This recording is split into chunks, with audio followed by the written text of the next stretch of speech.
A long time ago, before the internet took hold and Matthew Lillard was still a punk, a titan of a franchise by the name of Pokémon would seed its roots into the only market it had left untouched, cinema.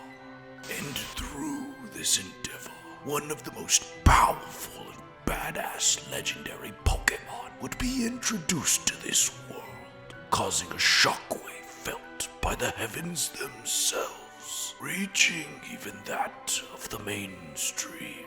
This film would be revered by the title of Pokémon, the first movie, Mewtwo Strikes Back.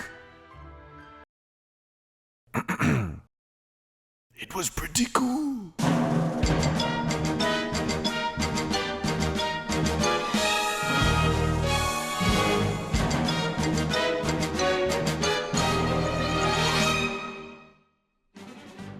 In July of 1997 in Japan and November of 1999 for the US, Pokémon Mewtwo Strikes Back would hit theaters. This movie would mark a massive cornerstone within Pokémon's history, establishing a more dominant grasp on humanity and breaking hearts everywhere. Directed by Kunihiko Yuyama, this movie would begin pre-production sometime around mid to late 1996. Though, despite this being the first Pokémon movie, this would not be the first Yuyama movie. Yuyama had previously directed many anime, with his first movie being Go Shogun, a movie for the TV series of the same name. That's pretty self-explanatory.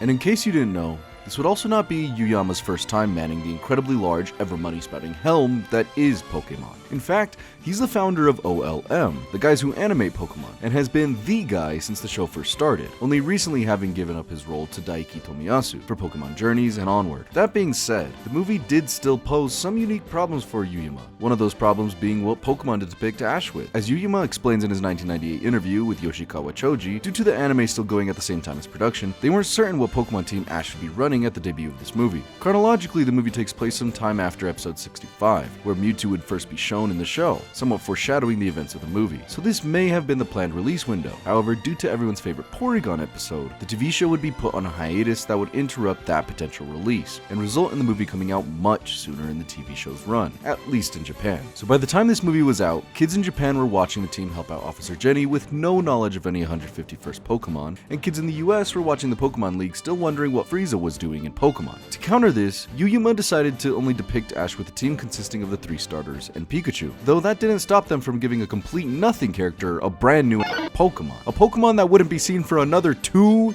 years. But I digress. Because of the prolonged break, head writer Takeshi Shudo would decide to incorporate a prologue to the movie, showing Mewtwo's origins in case fans didn't see it on TV, explaining his motives and seemingly evil nature. This extended version would be known as the Kanzenban version, and would only be shown to Japanese kids once the movie hit TV screen. The American theatrical release would be a form of the Kanzenban version, just with the extended prologue cut out for some reason, and would later be included in home releases. For some reason. Though speaking of Takeshi Shudo and his not necessarily necessary extensions, this guy was known for his more pessimistic form of writing, and having gone through just a wee bit of alcoholism during his work on this movie. And that one. The dude just had it rough. Anyway, Shudo has a long-standing history writing for Pokémon, and being directly responsible for a lot of Indigo League's early episodes. So because of his experience and long-standing career alongside Yuyama on other projects, he was picked as the head writer, or so I imagine. Shudo would give Mewtwo a reverent yet naive and hateful personality for the movie, with Yuyama specifically describing Mewtwo as a, quote, dark and complicated character. Similar to everybody's favorite singing ghoul, the Phantom of the Opera. The reason I say that is because the direction that Shudo would take Mewtwo in would inspire the team to cast actor Masachika Ishimura to voice Mewtwo. Ishimura was best known for his role as the Japanese Phantom of the Opera, and so this is where a lot of the inspiration to make Mewtwo similar to the Phantom came from, resulting in Mewtwo being somewhat stoic, introverted, and above all, a genius. Also owning a f***ing castle. These particular character traits of Mewtwo would also drive the narrative into a philosophical one, with Mewtwo's biggest question throughout the film being that of finding a purpose in life, aside from what he was literally made for. The theme of self-existence would be one that Shudo would be reprimanded and praised for after the movie debuted, by upper management and critics alike. Though Shudo admits that he didn't, quote, intentionally express such a complex theme in a commercial anime aimed at children, which is primarily made to be a hit, in his blog post, he would indirectly somewhat solve the satanic panic crisis that was happening in the US US at the time, that I actually have a whole video about right here if you want to learn more. With Ann Richards, a theology secretary of the Christian Church's Board of Mission, writing a blog post herself about how, quote, the film highlights the love between them, going so far as to advocate for the movie and claim that it holds Christian parallels that even her children could pick up on, specifically with Ash's death. The death that Shudo himself has clarified is not a death scene. So that's pretty accidentally cool of Shudo, though the biggest takeaway from Shudo's writing on this film is that thanks to him, we got one of the best scenes of all time. I see now that the circumstances of one's birth are irrelevant. It is what you do with the gift of life that determines who you are. By the way, in case you haven't noticed, you're about halfway through this video, so why not consider leaving a like and or subscribing? I mean, you are still watching, right?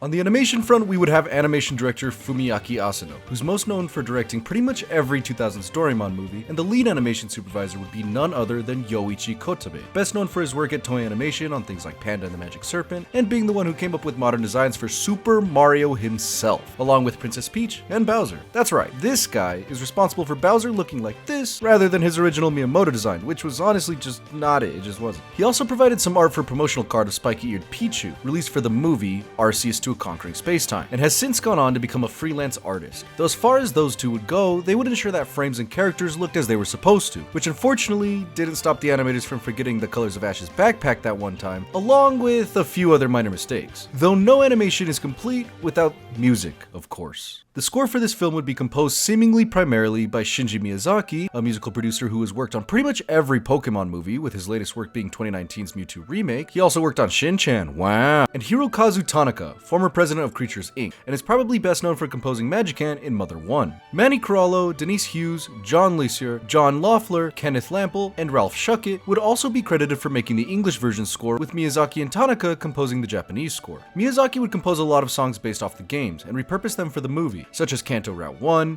and Satoshi's Battle. He's also the man responsible for adapting the song I started this video with. As for the English score, a lot of tracks would be completely original, and generally be composed of more orchestral music, with a lot of the themes that would play anytime Mewtwo is on screen being more foreboding and ominous. Specifically in the case of the track Is That My Purpose. I would show you, but I would like to keep this video copyright free, and nobody has made a cover of the song, so go figure. In my opinion though, I do think the Japanese score goes way harder. I mean, in the Japanese release of this movie, during the fight scene between the clones and the original Pokemon, fans were treated to this epic rock song. And in the English version, we got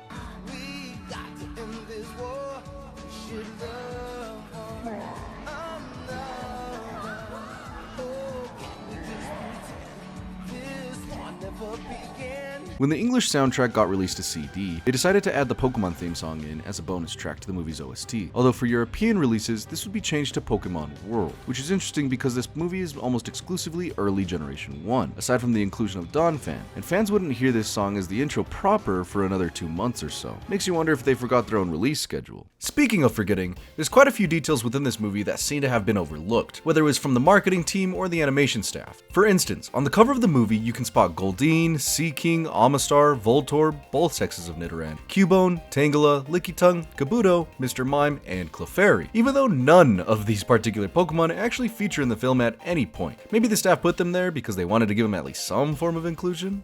I don't know. Before its debut, the movie also had a couple trailers come out that show scenes that never actually made it within the film. Those being Ash running from this explosion, Team Rocket on some kind of warship, and this redheaded woman who is not Misty, walking with a little girl. The reason these scenes didn't make it in is because they were purely promotional, just trying to get hype up for the movie. So if you remember seeing this trailer and deciding to go see the movie, then I'm sorry to tell you, but you got baited. There's actually speculation from fans online that this last scene may have been an intended ending for the series, with the redheaded woman being an adult Misty, though this is far from confirmed to any degree, and this has actually been a topic of questioning among the deep Pokemon fandom, with the closest we've ever gotten to an answer being when a fan tried to ask Yuyama at Anime Expo about the trailer, and he replied saying that it's not Misty, but it's easy to confuse all the girls present in Pokemon. Though that doesn't really answer why the scene was there in the first place, but alas, así es la vida. Another inconsistency is the moves some Pokemon use in this movie, with Clone Blastoise using Rapid Spin, Mewtwo using Shadow Ball, and Raymond's Donphan, who again just in itself is a discrepancy, using Rollout, though stranger things have happened within the Pokemon anime. Then when the finally movie released, it was a smash hit among fans, of course, with critics not being too impressed. IMDb gave it a 6 out of 10, and Rotten Tomatoes gave it a poor grade of 17%. Though the movie did win a couple awards in Germany and won the Kids' Choice Awards over here in the US. On the opposite side though, this movie did win the Biggest Disappointment Award within Stinker's Bad Movie Awards, so there's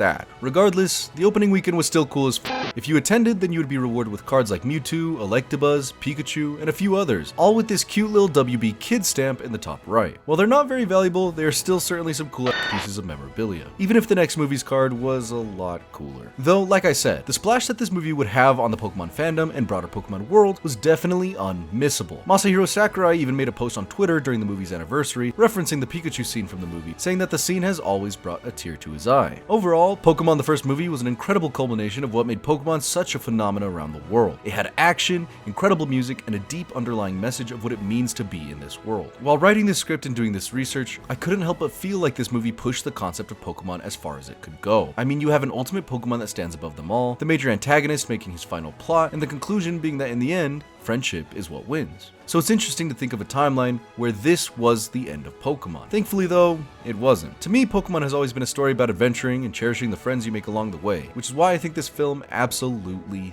nailed it, by adding a more philosophical question that threatens the very message I just shared. This movie is able to complete the thought by asking what the point of it all is. And while my answer may be different from yours, I think finding that along your adventure is what makes the journey so special. Though this video isn't really a review, I just felt the need to share that. Regardless, the people who worked on this film took it seriously and created a movie that I think will forever be the most profound thing to come out of this franchise. To be fair though, I did stop watching the movies after the remake of this one, so I know there's a few I haven't seen. Either way, thank you so much for watching this video if you did. Please consider subscribing, and with that, I'll catch you guys later. Peace.